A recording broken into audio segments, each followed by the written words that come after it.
I think for front office, it's still actually coming a little bit back to what we talked about before. I think it's still about this having actually a good foundation for making investments with decisions, making sure that you have a full view of your position to exposures, including your orders. So for us, it was natural to move into front office. I think orders and IBOR very closely go together.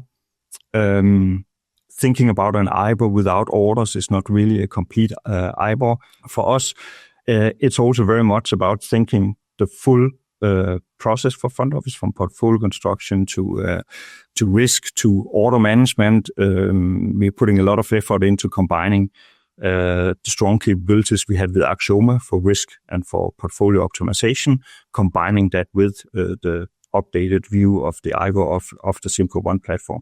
And then, of course, taking a step back and basically reimagining the whole user experience around that. How do you make those workflows as seamless as possible?